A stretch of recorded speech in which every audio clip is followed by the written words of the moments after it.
ไม่เป็นใบ้บางคราวต้องทำเป็นใบ้มองการไกลทำบอดผิดไฉนทำหนวกบ้างบางคราวคงมิเป็นไรอาจถูกใจปวงปราดบ้างในสังคมโง่ไม่เป็นท่านเห็นว่าเป็นใหญ่ยากถ้าโง่มากยากนักจักเหมาะสมทำโง่บ้างบางคราวเขานิยมนอกจากชมยังส่งเสริมให้สูงเอ่ยขอถวายความนอบน้อมแด่พระรัตนตรัยมีพระพุทธเจ้าเป็นต้นขอถวายความเคารพพระมหาเถระพระเถรานุเถระเจ้าคณะพระสังฆาธิการทั่วโลกมีพระเดชพระคุณพระธรรมเสนาบดีเจ้าคณะภาค7วัดพระธาตุดอยสุเทพเป็นต้นและขออำนวยพรแด่ท่านผู้ฟังท่านผู้ชมสาธุชนพุทธบริษัททั้งหลายเช้าวันนี้รายการนาวาวังทองของวัดพระธาตุดอยสุเทพโครงการปูทางสู่การตื่นรู้ธรรมนาวาวังออกอากาศทางสถานีวิทยุ2 แห่งคือสถานีวิทยุพระพุทธศาสนาแห่งชาติและจริยธรรมวัดพระธาตุดอยสุเทพมีพ่อครูวันลบนามวงพรหมเป็นผู้อำนวยการอาจารย์พระมหาประสิทธิ์ประสาธิโกเป็นหัวหน้าสถานีและอาตมาภาพพระครูปริยัติยานุศาสตร์เป็นผู้บรรยาย3 วันคือศุกร์เสาร์อาทิตย์เวลา 7:30 น.ถึง 8:00 น.และเวลา 13 ถึง 14:00 น.เฉพาะวันเสาร์และวันศุกร์และวันเสาร์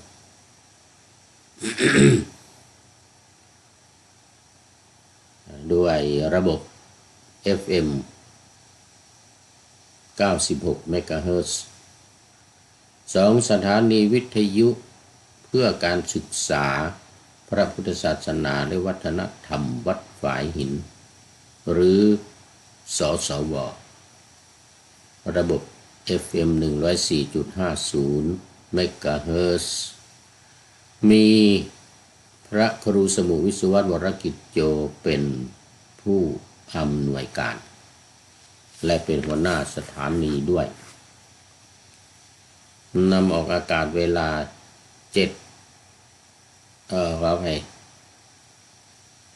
17 ถึง 18 นาฬิกาของวันพุธ14 ถึง 15 นาฬิกาวันศุกร์และวันเสาร์และ15 ถึง 16 นาฬิกาวันอาทิตย์เหมือนที่เขียนไว้ในตัววิ่งหน้าจอ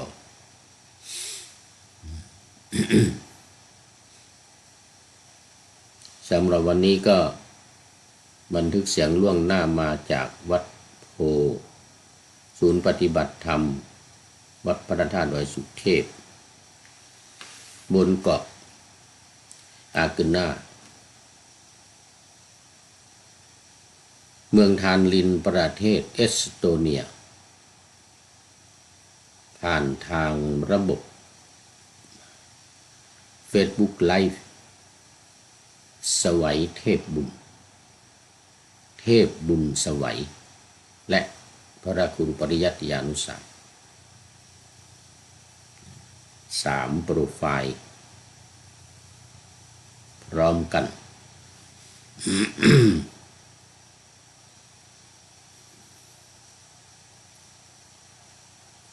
ส สำหรับวันนี้ก็จะได้ขอประชาสัมพันธ์เกี่ยวกับการเทศน์มหาชาติของวัดพระธาตุดอยสุเทพราชวรวิหารอำเภอเมืองจังหวัดเชียงใหม่อีกเล็กน้อยเพราะว่าอยู่ในช่วงของการตั้งธรรมหลวงแบบล้านนามีการเทศน์มหาชาติเวสสันดรชาดก13 กัน13 วันคือตั้งแต่วันที่22 ตุลาคมที่ผ่านมานี้ไปจนถึงวันที่3 พฤศจิกายนเดือนหน้า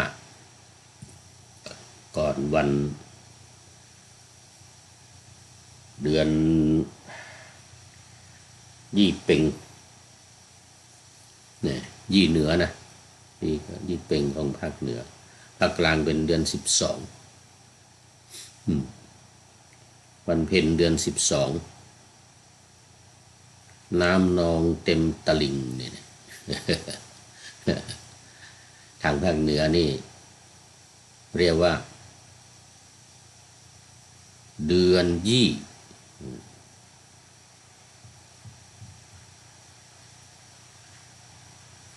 ของภาคกลางนี่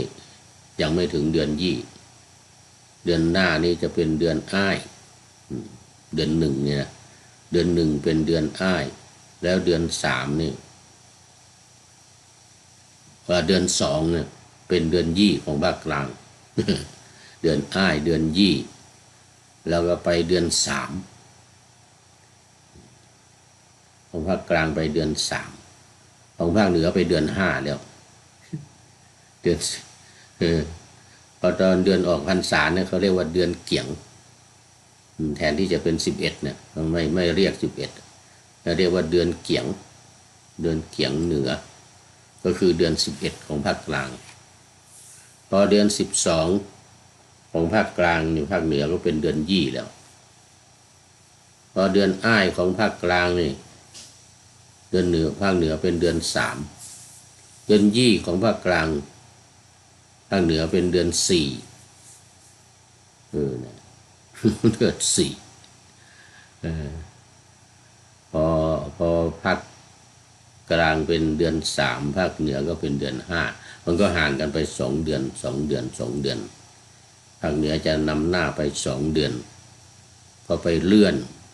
เดือน11เนี่ยเป็นเดือนเกี่ยงเดือน12เป็นเดือนยี่สาเหตุมีความเป็นมาดังที่เล่าให้ฟังไปแล้วหลายครั้งเรื่องของการเปลี่ยนเดือนไป2 เดือนนี่นะเล่าไปแล้วหลายครั้งท่านผู้ฟังก็คงจำที่พระนางจามเทวีของจังหวัดลำพูนน่ะเลื่อนเองหนีการขอแต่งงานการยกขันหมากมาหนีการยกขันหมากมาของขุนหลวงวิลังคะคือนัดมาเดือนยี่ไงนัดมาเดือนยี่ของภาคกลางก็เดือนยี่ของตามภาคกลางเดือนก็อย่างที่ว่าเมื่อกี้นี้มันคือเดือน2ขอไปมันคือเดือน2 11 12แล้วก็เดือนอ้ายเดือนยี่อ้ายเดือนยี่พอถึงเดือนยี่ของภาคกลางมาพระนางจามเทวีก็เลื่อนไปเป็นเดือน5เสียแล้วเพราะเลื่อนมาตั้งแต่เดือนเกี่ยงตั้งวันที่เดือน11เนี่ยเป็นเดือนเกี่ยงใหม่เดือน12เป็นเดือนยี่บอกเดือนยี่มันผ่านมาแล้ว2 เดือนแล้วเนี่ยมันผ่านมาแล้วเดือนยี่เดือนยี่ไหนก็เดือนยี่เหนือนี่ไม่ใช่เดือนยี่ของภาคกลางเป็นเดือนยี่เหนือเนี่ยเดือนนี้มันเป็นเดือน5แล้วเดือนยี่เดือน3เดือน4เดือน5เดือนนี้เดือน5อะไรยกมาทำไมมันผิดนัดแล้วว่างั้นผิดนัดแล้ว มันอยู่ภาคเหนือทำไมไม่รู้อ่ะไม่รู้เดือนของภาคเหนือเนี่ยทำไมทำไมเป็นทำไมเป็นเดือนเกียงเดือนยี่อ่ะเอาก็ตั้งขึ้นมาเองอ่ะก็ตั้งขึ้นมาแล้วก็เราตั้งขึ้นมาเองแล้วก็เดือนยี่ก็เป็นเดือนยี่ของเรานี่เดือนยี่ที่เราตั้งขึ้นมาเองนี่ทำไมไม่มาเนี่ยทำไมไม่มาทำไมไม่รู้อ่ะมาเปลี่ยนมาตั้งนานแล้วเหมือนกันนะคุณหลวงวิรังคะก็แค้นกลับยกขันหมากกลับ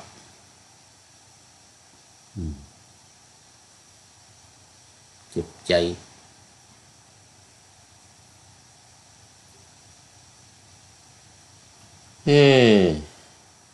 เอาละตอนที่ก็เข้ามาสู่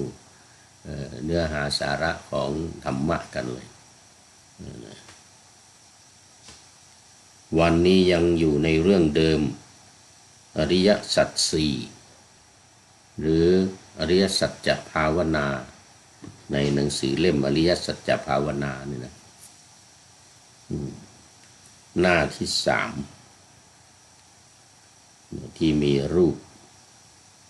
มักมีองค์8ประการขึ้นไปข้างบนสัมมาทิฏฐิอยู่ล่างสุดสัมมาทิฏฐิแล้วก็สัมมาสังกัปปะสัมมาวาจาผ่านไปแล้ว3สัมมาวันนี้เป็นสัมมากัมมันตะทำการงานชอบสัมมากัมมันตะทำการงานชอบต่อไปเราต้องมาดูคำจำกัดความและความหมายของคำว่าสัมมากัมมันตะสัมมากัมมันตะตามที่มาในพระไตรปิฎกก่อนที่จะถึงสัมมากัมมันตะเนี่ยมันจะมีสิ่งที่ตรงกันข้ามกันก็คือมิจฉากัมมันตะอย่างสัมมาทิฏฐิก็จะมีตรงกันข้ามคือมิจฉาทิฏฐิใช่ไหมมิจฉาทิฏฐิเพราะนั้นสัมมากัมมันตะนี่ก็มีมิจฉากัมมันตะเหมือนกับธรรมจักรกับปวัตตนสูตรที่พระพุทธองค์ก่อนจะตรัสมัชฌิมาปฏิปทาเนี่ยก็ต้องมีที่สุดตรง2อย่างก่อนคือหย่อนยานแล้วก็เคร่งครัดให้เห็นก่อนชัดเจนก่อนแล้วจึงจะมาพูดสายกลางมัชฌิมาปฏิปทาใช่ไหมอันนี้ก็เหมือนกันก่อนจะพูดถึงเรื่องสัมมากัมมันตะเนี่ยทำการงานชอบเนี่ยนะมันต้องรู้เรื่องของมิจฉากัมมันตะคือทำการงานผิดมิจฉากัมมันตะแทนที่ว่าจะทำการงานชอบลูกห้ามให้มาเห็นเรื่องการทำการงานผิดก่อน3อย่างแล้วจึงจะพูดถึงทำการงานชอบเพราะมันคู่กันผิดกับชอบแต่พูดเรื่องผิดก่อนชอบนี่ไม่น่าจะต้องพูดก็ได้เพราะมันจะตรงกันข้ามเลยเรื่องมันก็คือ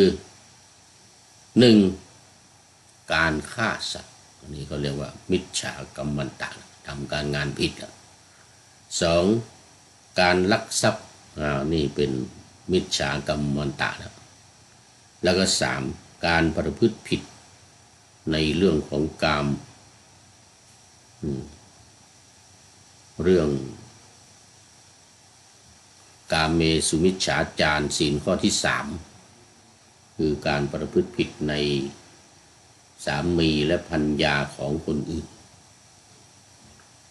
รวมไปถึงลูกของคนอื่นและคนที่ อยู่ในความดูแลของคนอื่นผู้หญิงที่อยู่ในความดูแลของคนอื่น20ประเภทนี่ก็คือข้อที่3เพราะฉะนั้นเมื่อเห็นว่ามิจฉากัมมันตะคือการทำการงานที่ผิดเนี่ยที่ไม่ดีเนี่ย3อย่างนี้แล้วเนี่ยไอ้สัมมากัมมันตะมันก็ตรงกันข้ามนี่แหละอันเดียวกันแต่มันเป็นไปในทางดีมันเป็นสัมมาเป็นการกระทำที่ชอบไม่ใช่การกระทำที่ผิด1ก็คือเจตนาเป็นเหตุงดเว้นการฆ่าสัตว์แทนที่แทนผิดเป็นถูก2เจตนาเป็นเหตุงดเว้นจากการลักทรัพย์และ3เจตนาเป็นเหตุจากการงดเว้นการประพฤติผิดในกามตรงกันข้ามกับมิจฉากัมมันตะมิจฉาการงานคราวนี้มาดูข้อมูลจาก AI บ้าง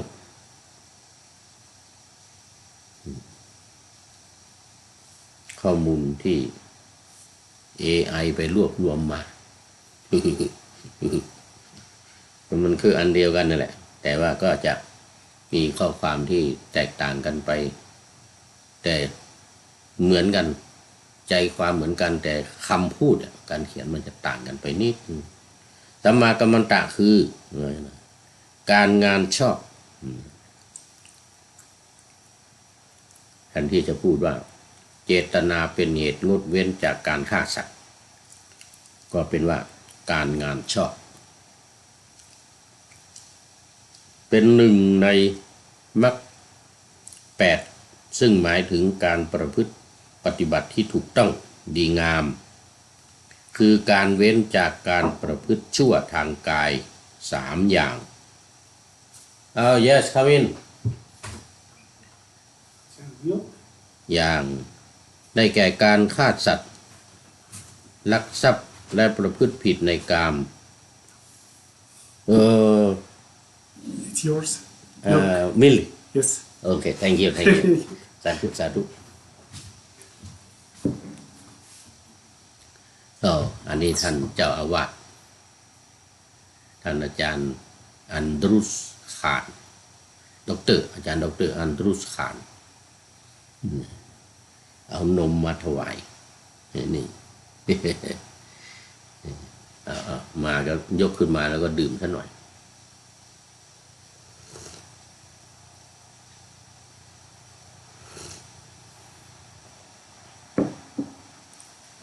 สาธุ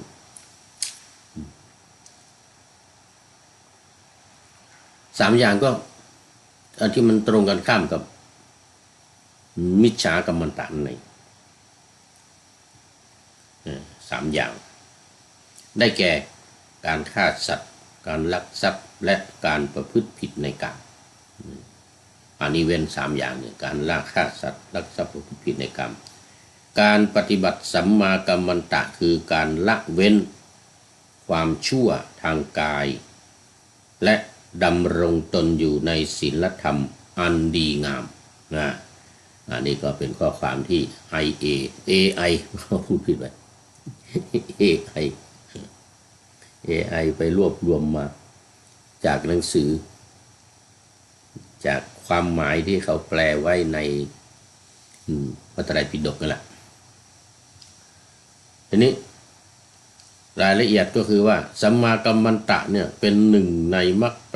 8หรือมรรคมีองค์8กระทำชอบทำการชอบคือการกระทำที่เว้นจากความประพฤติชั่วทางกาย3อย่างอันได้แก่การงดเว้นจากการฆ่าสัตว์การงดเว้นจากการถือเอาของสิ่งของที่เขามิได้ให้อันนี้ก็คือความหมายอันเดียวกันแต่ว่าเปลี่ยนคำพูดมาว่าถือเอาสิ่งของที่เขาไม่ได้ให้มันก็คือเป็นการขโมยมันก็เป็นการลักนั่นเอง ลักทรัพย์อย่างที่ความหมายที่ว่าไปเมื่อกี้นี้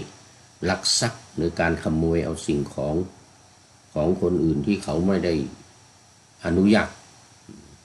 เขาไม่ได้อนุญาตการงดเว้นจากการถือเอาสิ่งของที่เขาไม่ได้ให้การงดเว้นจากการประพฤติผิดในกามก็ใกล้เคียงกันแหล่งที่มาก็คือได้มาจากวิกิมีเดียเนี่ยได้มาจากวิกิมีเดียหนังสือเอ็นไซโคมีเดียของคนที่เขารวบรวมสาระเนื้อหาสาระความหมายอธิบายความที่เขาทำไว้แล้วเนี่ยรวบรวมมา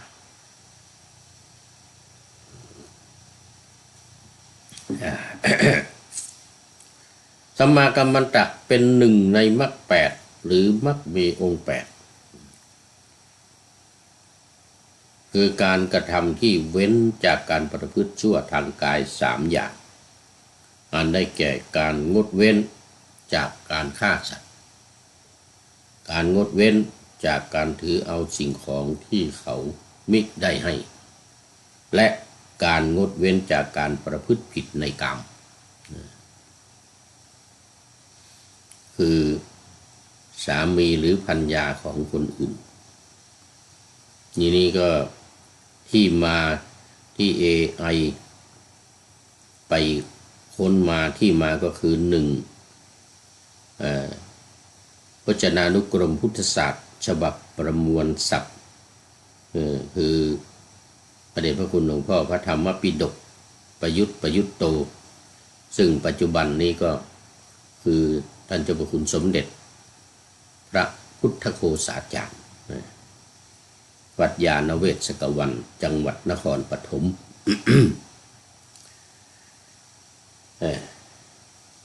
อีกที่หนึ่งก็พจนานุกรมพุทธศาสตร์นี่ฉบับประมวลธรรมเมื่อกี้ประมวลศัพท์นะอันนี้ประมวลธรรมเก็บถาวรว่างั้นนะปีพุทธศักราช2015ถึง2002-2005ที่เวเบิร์กเมซินเวเบิร์กเมซินนี่เขาใช้2015-2002นี่นะ2015วันที่2 เดือน 5นี่นะก็คือเป็นคริสตศักราชของฝรั่งเนื่องจากว่าไอ้ที่มาที่เขานำมาอ้างอิงพวกฝรั่งมันเอาไปเก็บไว้เขาเรียกว่าไปเก็บไว้ถาวรแล้วก็ไปตามเปิดดูแล้วก็เอามาอ้างอิงอีกทีหนึ่งนี่เรื่องมัน นู่น Wayback Machine นี่เขาไปเก็บไว้นี่นะเขาเรียกว่าสัจจบันมหาสติปัฏฐานสูตรพระไตรปิฎกเล่มที่10อันนี้เป็นบทความบทความที่วิกิมีเดียที่เขาไปเก็บนี่ก็คือบทความทางศาสนาพุทธยังเป็นโครงคุณสามารถช่วยวิกิมีเดียได้โดยการเพิ่มเติมข้อมูลยังสามารถต่อเติมหรือเพิ่มเติมได้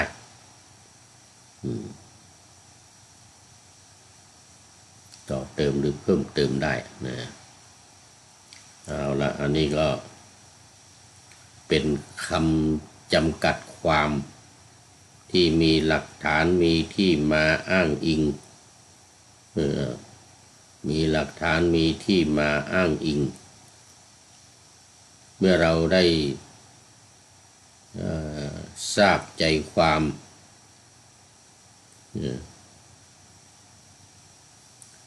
ทราบใจความของความหมายที่มาในพจนานุกรมที่อ้างอิงกันมาเนี่ยนะอย่างในพจนานุกรมจะมีคำจำกัดความ จาก Oxford Language เป็นข้อมูลจากที่มาวิทยาลัยออกฟอร์ดแปลออกจากภาษาบาลีเป็นภาษาอังกฤษแล้วเขาก็แปลจากภาษาอังกฤษมาเป็นภาษาไทยอีกทีหนึ่งก็คือสัมมันตะเนี่ยเป็นคำนามเหมือนกันนะมีความหมายก็คือการงานชอบคือประพฤติกายสุจริตเพิ่มเข้ามาเพิ่มกับคำว่ากายสุจริตเข้ามาละเว้นจากความประพฤติชั่วทางกายก็เรียกว่ากายสุจริตก็คือในพระไตรปิฎกที่เราเขียนไว้ในหมวดกายกรรม3นั่นแหละที่มันอยู่รวมกันในกุศลกรรมบท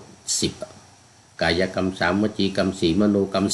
3ไอ้ส่วนที่มันเป็นกรรมันตะหรือการกระทำทางกายเนี่ยก็เรียกว่าเป็นกายกรรม3คือสุจริต3อย่างไม่ฆ่าสัตว์ไม่ลักทรัพย์ไม่ผิดสามีภรรยาของผู้อื่นเป็นหลัก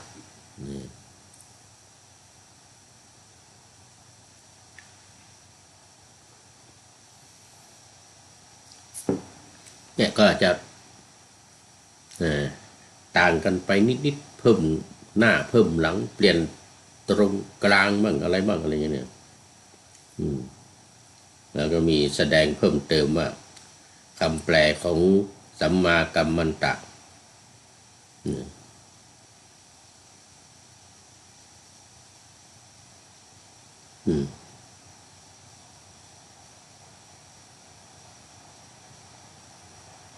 นี่แปลไปหลายเยอะเลยเนี่ยเป็นภาษาอื่นๆโอ้มากมายเลยจากมหาวิทยาลัยออกฟอร์ดคือภาษากรีกสากลกานีกันนาดากัวลานีกาลิเซียเกลือกสกอตเกาหลีเขมรครีโอคอร์ซิกาคาโอซาคาซักพวกคาซักสถานทั้งหลายนี่นะคาตาลันกีกิสกุชลาดนี่ก็คือในภาษากุชลาดในประเทศอินเดียว่ามันแปลไปเป็นหลายภาษาตามที่คนจะขยายกันออกไปอันนี้ ที่ AI ไปรวบรวมมามีขยายจากที่ว่าไว้ว่าเว้นจากฆ่าสัตว์ลักทรัพย์และประพฤติผิดในกามนี่นะขยายออกไปอีกว่า1การงดเว้นจากการฆ่าสัตว์เนี่ยหมายถึงว่าละเว้นการทำร้ายหรือฆ่าสิ่งที่มีชีวิตนี่มีคำเพิ่มเติมเข้ามาอีกแล้วมีคำว่าฆ่าหรือพรากสิ่งที่มีชีวิตให้ออกไปให้ตกไปอะไรตรงนี้นะ2การงดเว้นจากการลักทรัพย์นี่หมายถึงว่าละเว้นการเอาสิ่งของผู้อื่นที่เขาไม่ได้อนุญาตเพิ่มเปลี่ยนคำเข้ามาอีกคือเขาไม่ได้อนุญาตคือเจ้าของเขาไม่อนุญาตก็คือสิ่งที่เขาไม่ให้นั่นเองเนี่ยไอ้คำเดิมที่มีอยู่ก่อนนะว่าท่านเขาไม่ให้อันนี้ก็จะขยายมาว่าเนี่ยเป็นสิ่งของที่เขาไม่ให้เอาละก็พอได้ใจความ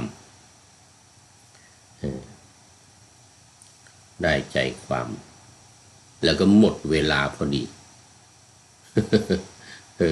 หมดเวลาพอดีวันนี้อะไรทางอันนี้ไม่เข้ามาเขาเรียกอะไร FC ไม่เข้ามาเพราะช่วงนี้ในเมืองไทยมันช่วง7 นาฬิกา8 นาฬิกาตอนนี้8 นาฬิกาช่วงรายการนี้ออกก็7 นาฬิกาครึ่ง มาเป็นเวลาทำวัดสวดมนต์เป็นเวลาฟังเทศน์ในอย่างที่วัดพระธาตุดอยสุเทพ FC ตัวจริงก็ฟังเทศน์กันเนี่ยเทศน์กับเทศน์มหาชาติกันวันนี้ไม่มีเลยไม่มี FC เข้ามาคุยให้ผีฟัง คุยให้ผีฟังเสร็จแล้วก็เดี๋ยวก็ค่อยวันพรุ่งนี้จึงเอาไปออกอากาศให้คนฟังนะ แล้วคราวนี้ก็มาดูข้อคิดท้ายรายการวันนี้ก็ได้จากท่านเจ้าประคุณรองสมเด็จพระอุบาลีคุณูปมาจารย์วัดไร่ขิงอีกเหมือนเดิมในเรื่องของความถ่อมตนการอ่อนน้อมถ่อมตนใจความว่าไม่เป็นใบ้บางคราวต้องทำเป็นใบ้นั่นเสียแซงแกล้งทำเนี่ยนะมองการไกลทำบอดนิดผิดฉะไหนทำหนวกบ้างบางคราวคงมิเป็นไรอาจถูกใจปวงปราดบ้างในสังคมโง่ไม่เป็นท่านเห็นว่าเป็นใหญ่ยากถ้าโง่มากยากนักจักเหมาะสมทำโง่บ้างบางคราวเขานิยมนอกจากชมยังส่งเสริมให้สูงก็กราบขอบคุณท่านเจ้าพระคุณรองสมเด็จพระอุบาลีคุณูปมาจารย์วัดไร่ขิงจังหวัดนครปฐมรู้สึกจะเป็นอำเภอสามพรานนะจังหวัดนครปฐมวัดไร่ขิงเอาละวันนี้ขอนำรายการนาวาวังทองไปก่อนแล้วจะย้อนมาใหม่ในวันหน้าคือวันพุธศุกร์เสาร์อาทิตย์ตามตารางเวลาที่วางอยู่ข้างในเป็นธรรมะจากพระราชวังเป็นนาวาโด่งดังสว่างไสวเป็นทองคำล้ำค่ากว่าสิ่งใดชุบชีวิตจิตใจให้ใสงาม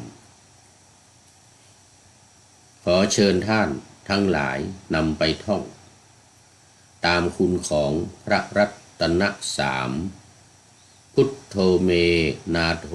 ธัมโมตามสังโฆเมนาโถยามภาวนาว่าบ่อยๆซ้ำๆจำในจิตจนมันติดในใจไม่หายหน้านอนนั่งยืนเดินจำทุกเวลาตั้งแต่ตื่นขึ้นมาถึงหลับไปขอทุกท่านได้ผลจากปฏิบัติได้กำจัดความทุกข์พบสุขใสพลันปลอดโปร่งโล่งสบายทั้งกายใจอยู่ที่ใดใจสงบพบนิพพานขอเจริญพร